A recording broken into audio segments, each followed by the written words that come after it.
Hello everyone दोस्तों, स्वागत है आपका आज के एक और नए महत्वपूर्ण वीडियो में। आज के वीडियो में हम देखने वाले हैं कार्यालय संचालक आपका जो कमला नेहरू चिकित्सालय गैस राहत कोष आपका जो भोपाल है, इसके द्वारा आपको एक नया रिक्रूटमेंट नोटिफिकेशन जारी किया गया है। तो इसमें हम कंप्लीट जानकारी देखने वाले हैं कि कैसे आपको इसको अप्लाई करना है और क्या इसकी योग्यता है। सभी जानकारी इस वीडियो में हम देखने वाले हैं। तो चलिए स्टार्ट करते हैं आज के वीडियो को। साथ ही आप सभी से एक रिक्वेस्ट है, चैनल पर आप पहली बार विजिट कर रहे हैं तो चैनल को सब्सक्राइब करके जरूर रखिए। इससे संबंधित जैसे कोई भी अपडेट आएगी तो आपको इसी तरह वीडियो के माध्यम से जानकारी प्रोवाइड कर दी जाएगी।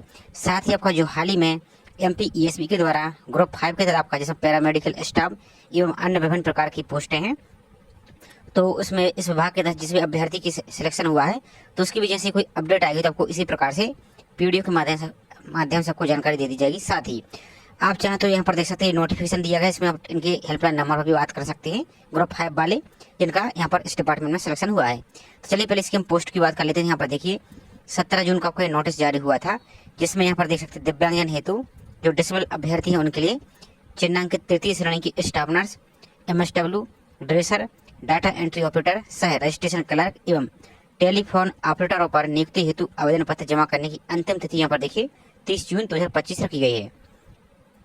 मध्य प्रदेश शासन भोपाल गैस राहत एवं त्रासदी राहत एवं पुनर्वास विभाग के अंतर्गत संचालित इकाइयों में दिव्यांगजन हेतु चिन्हांकित देख सकते हैं तृतीय श्रेणी कुल 6 पदों की पूर्ति के तो कई आवेदन आमंत्रित किए जाते हैं। ये इनकी वेबसाइट है, तो आगे आपको हम प्रोसेस बता देंगे कैसे आपको इसको यहाँ पर फॉर्म को निकालना और नोटिफिकेशन को आपको कैसे निकालना है।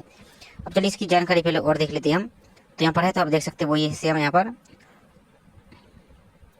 सबसे इम्पोर्टेंट तो मध्य प्रदेश शासन जो आपके विभाग के द्वारा इकाइयों में चिन्हांकित तृतीय श्रेणी की रिक्त पदों की पूर्ति मेरिट के आधार पर किए जाने हेतु आवेदन आमंत्रित किए जाते हैं। आवेदन पत्र यहाँ पर देख लीजिए प्रस्तुत करने की अंतिम तिथि 30 जून 2025 शाम की 5 बजे तक। दिव्यांगजनों के रिक्त पदों का विवरण इस प्रकार है। यहाँ पर ध्यान से देखिए स्टाफ नर्स इसके वेतनमान देख सकते हैं। यहाँ पर जो आपका लोकोमेट्री डिसेबिलिटी है यहाँ पर अभ्यर्थी यहाँ पर रहने वाले हैं। संख्या यहाँ पर रहेगी एक। योग्यता की बात करें तो BSc नर्सिंग अथवा जनरल नर्सिंग आपका प्रशिक्षण हो और नर्सिंग काउंसिल में आपका पंजीयन भी यहाँ पर होना चाहिए। नेक्स्ट बात करें MSW की, तो इसमें आपको वही इतना वेतनमान रहेगा। बाकी यहाँ पर LD के लिए है, एक वैकेंसी आपकी है। बाकी योग्यता की बात करें तो मान्यता प्राप्त विश्वविद्यालय से समाजशास्त्र में या फिर मेडिकल सोशल वर्कर में, जिसे आप MSW बोलते हैं, में स्नातकोत्तर यानी आपकी PG डिग्री यहाँ पर होनी चाहिए। तो इसमें आप यहाँ से अप्लाई कर सकते हैं। बाकी नेक्स्ट बात करें ड्रेसर की, तो ये आपके यहाँ पर वैकेंसी है। ये आपका है बहरे कम सुनने वाले यानी आपका जो ईयर हैंडीकैप्ड है उनके लिए आपको यहाँ पर है। तो एक वैकेंसी इनके लिए है। इसमें योग्यता की बात करें हम तो हायर सेकेंडरी 10+2 आपका होना चाहिए। विज्ञान समूह में 12वीं कक्षा उत्तीर्ण प्लस मान्यता प्राप्त संस्था से 3 माह का ड्रेसिंग का प्रशिक्षण यहाँ पर आपके पास ये होना चाहिए। बाकी नेक्स्ट बात कर लेते हैं हम डाटा एंट्री ऑपरेटर सह रजिस्ट्रेशन क्लर्क, तो ये आपका यहाँ पर वेतनमान रहेगा लेवल 5 के तहत। इसमें योग्यता की बात करते हुए लोकोमोटरी डिसेबिलिटी है, जिसमें यहाँ पर देख सकते हैं ये अभ्यर्थी यहाँ पर अप्लाई कर सकते हैं। एक पोस्ट यहाँ पर है। योग्यता की बात करें तो स्नातक किसी विषय में आपके पास आप किसी भी विषय में किसी भी स्ट्रीम में ग्रेजुएट पास होना चाहिए। दूसरा मान्यता प्राप्त विश्वविद्यालय संस्था से एडवांस कंप्यूटर का आपका कोर्स होना चाहिए। ऑनलाइन डाटा एंट्री का 2 वर्ष का यहाँ पर अनुभव होना चाहिए और मिनी या माइक्रो कंप्यूटर यहाँ पर देख सकते हैं हैंडल करने का अनुभव यहाँ पर होना चाहिए और प्रोग्रामिंग का आपको यहाँ पर एक ज्ञान यहाँ पर होना चाहिए। तो इसमें आप अप्लाई यहाँ से कर सकते हैं। बाकी नेक्स्ट बात करें टेलीफोन ऑपरेटर की, तो इतना आपको वेतनमान रहेगा। LD के लिए यहाँ पर वैकेंसी निकाली गई है। इसमें हायर सेकेंडरी उत्तीर्ण 12th पास होना चाहिए प्लस ITI या मान्यता प्राप्त संस्थान से टेलीफोन ऑपरेटर का यहाँ पर आपका ये अनुभव होना चाहिए। तो इसके लिए आप एलिजिबल हैं, अप्लाई कर सकते हैं। बाकी नेक्स्ट पोस्ट की बात करें तो एक आपकी विजुअल हैंडीकैप्ड के लिए आई जो दृष्टिबाधित हैं, कम दृष्टि वाले, तो एक उनके लिए अभ्यर्थी के लिए आई है। यहाँ पे एजुकेशन क्वालिफिकेशन आपकी यहाँ पर ये रहने वाली है।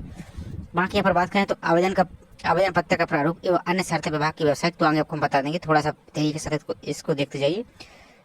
आवेदन पत्र प्रारूप में ही आपको जो यहाँ पर आवेदन पोस्ट यहाँ पर देख लेते हैं थोड़ा सा निर्धारित प्रारूप में ही आवेदन पोस्ट अथवा सीधी कार्यालय में स्वीकार होंगी। आवेदक का चयन मेरिट के आधार पर किया जाएगा, जिसकी सूचना आवेदन पत्र में दर्शाए गए पते पर स्पीड पोस्ट अथवा ईमेल अथवा मोबाइल नंबर पर दी जाएगी। किसी भी बात की स्थिति में इन्होंने क्या बोला है, स्थिति में न्यायालय क्षेत्राधिकारी जिला भोपाल रहेगा। तो ये आपका यहाँ पर रहेगा। संचालक राहत एवं पुनर्वास भोपाल द्वारा अनुमोदित। अब यहाँ पर देखिए फॉर्म यहाँ पर दे दिया है इन्होंने।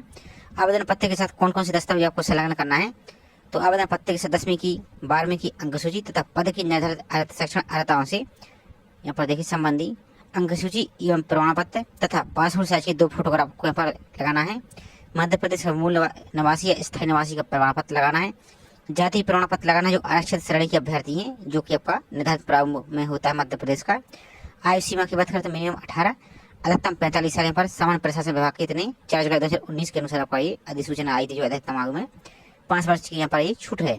बाकी आयु सीमा की गणना आपकी 1 जनवरी 2025 के आधार पर की जाएगी। डिजिटल दिव्यांगता प्रमाण पत्र भारत सरकार की राजपत्र दिनांक 5/5/2021 के अनुसार आपका यहाँ पर होना चाहिए और आपका ये इस पोर्टल पर आपका ये वेरीफाई आपका ये होना चाहिए। सिंपल से मतलब ये है। बाकी दिव्यांगता का प्रतिशत 40% अथवा इससे अधिक यहाँ पर होना चाहिए। यदि इससे कम है तो आपको यहाँ पर इसका लाभ नहीं मिलेगा। रोजगार कार्यालय का जीवित पंजीयन प्रमाण पत्र आपको यहाँ पर होना चाहिए। सभी आपको डॉक्यूमेंट सेंड करना है। शासकीय विभाग में कार्यरत आवेदक कर्मचारी नियोजक के माध्यम से आवेदन कर सकते हैं और विवाह के लिए नियुक्त की गई न्यूनतम आयु से पूर्व विवाह करने वाले आवेदक की नियुक्ति के लिए पात्र यहाँ पर नहीं होगी। यदि आपकी जो मिनिमम 21 साल यहाँ पर है और 18 साल इससे पहले आपकी हो चुकी है तो यहाँ पर इस पोस्ट के लिए एलिजिबल नहीं रहेगी। जिस आवेदकों की 2 से अधिक संतान है उनमें से एक का जन्म यदि 26 जनवरी 2001 को या उसके पश्चात हुआ है तो आवेदन के लिए पात्र यहाँ पर वो भी नहीं रहेगा।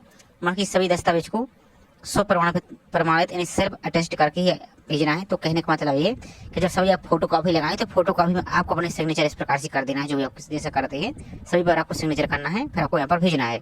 नोट, आवेदन पत्र 30 जून तक ऊपर दिए गए कार्यालय पते पर स्वयं प्रस्तुत करें। यदि आप स्वयं भी जाकर जमा कर सकते हैं या अथवा पंजीकृत डाक से लिफाफे के ऊपर आपको दिव्यांगजन के पद हेतु आवेदन पत्र अंकित आपको जो इस प्रकार का लिफाफा रहेगा A4 तो उसमें पूरा तो पहले आपको एड्रेस लिखना है। आगे आपको बता दें कैसे एड्रेस है। और इस पोस्ट यहाँ पर आपको इस प्रकार के लिफाफा है, ये आपको दिव्यांगजन के पद हेतु आवेदन पत्र इस प्रकार से आपको क्लियर लिखना चाहिए। इस प्रकार से आपको यहाँ पर लिख देना है। और किसी भी स्थिति में निर्धारित अंतिम तिथि को शाम 5 बजे के पश्चात आवेदन को यहाँ पहचान नहीं किया जाएगा और डाक द्वारा विलंब से प्राप्त आवेदनों को भी मान्य नहीं किया जाएगा। और यहाँ पर आप देख सकते हैं बाकी फॉर्म को यहाँ पर निरस्त कर दीजिएगा। बाकी यहाँ पर देख लीजिए सामान्य प्रशासन विभाग के तहत आपका ये परीक्षा होती है। यहाँ पर वही प्रथम वर्ष 70%, 80%, 90% का प्रावधान यहाँ पर रहेगा। बाकी आवेदक को भोपाल गैस त्रासदी एवं राहत पुनर्वास विभाग के अंतर्गत संचालित किसी भी चिकित्सा इकाई में पदस्थ किया जा सकेगा। और आवेदक द्वारा सत्य भ्रामक मिथ्या जानकारी पाए जाने पर अथवा भ्रामक आपके दस्तावेज प्रस्तुत करते कारण से नियमबद्ध आपकी कार्रवाई की जाएगी। तो ये तो सब वही है। बाकी राहत गैस संचालक द्वारा अनुमोदित आपका। अब यहाँ पर ध्यान से देखिए, ये आपका पूरा फॉर्म का प्रीव्यू है, फॉर्म का प्रारूप है। तो यहाँ पर भेजना कहाँ है, आप ध्यान से देखिए, इस एड्रेस पर आपको लिखना है। प्रति संचालक कमला नेहरू चिकित्सालय राहत गैस राहत, पंचम तल, लेक व्यू साइड, हमीदिया चिकित्सालय परिषद भोपाल। इस पिन कोड पर आपको भेजना। ये इनकी ईमेल आईडी है और ये इनका मतलब ये नंबर। इसी एड्रेस पर आपको पूरा लिफाफा पर आपको ये लिखना है और इसी पर आपको भेजना है। बाकी फिर आपको आवेदक का नाम यानी आपका नाम, आवेदक या आवेदक का पूरा नाम, यहाँ पर यहाँ पर आवेदन पत्र का नाम, आप किस पोस्ट के लिए अप्लाई कर रहे हैं जो कि अभी आपने ऊपर देखा है, तो उस पोस्ट का नाम आपको लिखना है। आवेदक या आवेदिका का नाम यानी आपका नाम फिल करना है, अभ्यर्थी का नाम, आवेदक या आवेदक के पिता या माता का नाम फिल करना है, फादर्स नेम या मदर्स नेम, जन्म तिथि आपकी जो 10वीं की मार्कशीट में है वही आपको यहाँ पर फिल करनी है। यहाँ पर आपका ईयर आ जाएगा, मान लीजिए जैसे 1999, तो इस टाइप से फिर आपकी जनवरी, तो यहाँ पर ईयर, यहाँ पर मंथ, यहाँ पर डेट आपको फिल करनी है। आपके यहाँ पर जाति लिखनी है, कास्ट लिखनी है, कौन सी आपकी जाति है। आवेदक का मोबाइल नंबर, तो यहाँ पर अपना मोबाइल नंबर फिल कीजिए, टाइप कीजिए, लिखिए, यहाँ पर अपना ईमेल आईडी नोट कर दीजिए।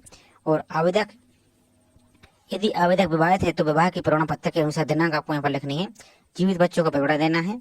वर्तमान डाक का पूरा पता यानी आपका पूरा एड्रेस है जो वो पूरा लिखना है। पिन कोड सहित आपको पूरा लिखना है। यहाँ पर आपको अपना स्थायी पता लिखना है। यहाँ पर दिनांक 1/1/2025 को आयु वर्ष माह दिन में, तो आप किसी भी एज कैलकुलेटर में जाएंगे तो आप यहाँ पर एज कैलकुलेट करेंगे तो इस डेट तक आपकी डेट ऑफ बर्थ से लेकर आपके यहाँ पर आयु को यहाँ पर फिल करते हैं कितनी यहाँ पर हो चुकी है 1 जनवरी 2025 तक। बाकी रोजगार कार्यालय का जीवित पंजीयन क्रमांक आपको यहाँ पर फिल करना है। दिव्यांगता डिजिटल प्रमाण पत्र आपका जो क्रमांक है दिनांक आपको यहाँ पर फिल करना है। यहाँ पर दिनांक क्रमांक आपको ये फिल कर देना। और आपका जो डिसेबिलिटी है ये किस प्रकार की, यदि LD है तो यहाँ पर LD फिल कर देंगे इस प्रकार से, यदि EH है तो EH फिल कर देंगे, BH है तो BH, इस टाइप से यहाँ पर आपको लिख देना है। बाकी शासकीय जिला चिकित्सालय का नाम जहाँ के मेडिकल बोर्ड द्वारा प्रमाण पत्र जारी किया गया है, तो आपका जो डिसेबिलिटी सर्टिफिकेट है वो किसके द्वारा जारी किया गया है तो उसका नाम यहाँ पर आपको लिखना है। बाकी नेक्स्ट देखिए, सेक्शन योग्यता विज्ञापित पद की न्यूनतम योग्यता के अनुसार अंकित करना है। तो जैसे यहाँ पर आपको परीक्षा का नाम, तो यहाँ पर 10th की जानकारी फिल कीजिए, यहाँ पर यहाँ पर परीक्षा का नाम 10th फिल कीजिए। संस्थान बोर्ड का नाम, जैसे MP बोर्ड है तो MP बोर्ड भोपाल, किस बार से आप पास हुए वो। व्यवसाय के नाम तो आप सिंपल चाहे तो ऑल जनरल सब्जेक्ट इस प्रकार से लिख सकते हैं। प्राप्तांक यहाँ पर कितने प्राप्त हुए हैं, और श्रेणी आपकी श्रेणी से प्रथम द्वितीय तृतीय किस श्रेणी से पास हुई वो लिखना है। इसी प्रकार से 12th की जानकारी फिल कीजिए यहाँ पर। इसी प्रकार से ग्रेजुएशन की जानकारी, पोस्ट ग्रेजुएशन की जानकारी, डिग्री या डिप्लोमा जो भी है सभी की जानकारी यहाँ पर आपको फिल करना है। यदि आपको अतिरिक्त विशेष योग्यता या अनुभव आपके पास है तो यहाँ पर दे सकते हैं, बाकी यहाँ पर इसको छोड़ सकते हैं। जिस पोस्ट के लिए जरूरी नहीं हो उसको आप छोड़ सकते हैं, बाकी जिस पोस्ट के लिए आवश्यक है तो उसको तो यहाँ पर आपको देना आवश्यक होगा, नहीं तो बाद में यहाँ पर आपको रिजेक्ट कर दिया जाएगा। उपरोक्त विवरण के संबंध में सभी प्रमाण पत्रों की छायाप्रति स्वयं प्रमाणित कर प्रस्तुत करना है। तो यहाँ पर आपको आवेदक का हस्ताक्षर एवं पूरा नाम, पूरा पता आपको यहाँ पर, तो यहाँ पर हस्ताक्षर करना है और आपको पूरा पता यहाँ पर फिल करना है। ये आपका घोषणा पत्र है, तो यहाँ पर आपको पढ़ लेना और यहाँ पर आपको दिनांक लिखना है, यहाँ पर स्थान लिखना कहाँ से आप भेज रहे हैं, आवेदक के हस्ताक्षर एवं पूरा पता, तो यहाँ पर नाम हस्ताक्षर कर दीजिए और यहाँ पर नीचे अपना पूरा एड्रेस यहाँ पर लिख दीजिए। इस यहाँ पर आपको देखना है और ये आपको एड्रेस पर भेजना है। अब चलिए इसके पूरे फॉर्मेट को आप कहाँ से डाउनलोड करेंगे, चलिए उसकी हम वेबसाइट को आपको ले चलते हैं। तो फॉर्मेट को डाउनलोड करने के लिए आपको सिंपल से आपके मोबाइल के ब्राउजर में टाइप करना है कमला, इस प्रकार से देख लीजिए जैसे हमने टाइप किया है, कमला नेहरू गैस राहत हॉस्पिटल भोपाल, इस टाइप से आप कीजिए और सिंपल सा सर्च पर आपको क्लिक करना है। तो यहाँ पर जो पहली लिंक आपको दिख रही है कमला नेहरू गैस राहत हॉस्पिटल अचल संपत्ति डिटेल, ये आपका आ जाएगा। और यहाँ पर और देख लेते हैं हम, एक यहाँ पर रिवोल्टाइजेशन आ जाएगा, तो इस किसी एक पर आप क्लिक कर दीजिए यहाँ पर। चलिए इस पर हम क्लिक कर देते हैं, इसी प्रकार से आप क्लिक कीजिए तो इस प्रकार से पेज दिखेगा। अब इसके बाद आपको यहाँ पर जो होम का ऑप्शन दिख रहा है, इस होम वाले ऑप्शन पर आपको यहाँ से क्लिक करना है। तो जैसे इस पर क्लिक करते हैं तो अब आपको इस प्रकार से पेज दिखेगा। सबसे नीचे को स्क्रॉल करते चलिए आना है, यहाँ पर बहुत सारी इमेज दिख रही है, तो स्क्रॉल करते यहाँ पर नीचे को चले आना है आपको, और नीचे को चले आइए। अब यहाँ पर देखिए, अब जब भी कोई ग्रुप 5 की भी अपडेट आएगी तो यहीं पर आपको अपडेट आ जाएगी। वहाँ की आपका जो रजिस्टर मोबाइल नंबर और ईमेल आईडी को आपको चेक करते रहना है। तो जो आपको मैं फॉर्मेट आपको बता रहे थे, इस फॉर्मेट पर लिंक पर आपको क्लिक करके इसको डाउनलोड करके अपने फॉर्म को यदि आप एलिजिबल है तो आप अप्लाई कर दीजिए और बाकी अपना मोबाइल नंबर और ईमेल आईडी चेक कर सकते हैं। तो आप यदि दूर के हैं तो पोस्ट ऑफिस के माध्यम से सेंड कर सकते हैं, स्पीड पोस्ट के माध्यम से, और यदि आप नजदीक है तो भोपाल यहाँ पर व्यक्तिगत जाकर इस स्थान पर आप जमा कर सकते हैं। तो ये छोटी सी इन्फॉर्मेशन थी, आई होप जानकारी आपको पसंद आई होगी। जानकारी पसंद आई हो तो वीडियो को लाइक जरूर कीजिए। साथ ही आप चैनल पर पहली बार विजिट कर रहे हैं तो चैनल को सब्सक्राइब करके बेल आइकन पर प्रेस करके जरूर रखें इसी तरह की रेगुलर अपडेट पाने के लिए। तो चलिए मिलते हैं इसी तरह से एक और नई जानकारी के साथ। जय Hind. YouTube channel MP online G9 और सरकारी व प्राइवेट नौकरी, SSC, army, MPPSC, UPSC, college form, scholarship form, admit card, result आदि ऑनलाइन संबंधित जानकारी के लिए सब्सक्राइब कीजिए मेरे चैनल को। हमें आपके रोजगार की चिंता है। YouTube channel MP online G9।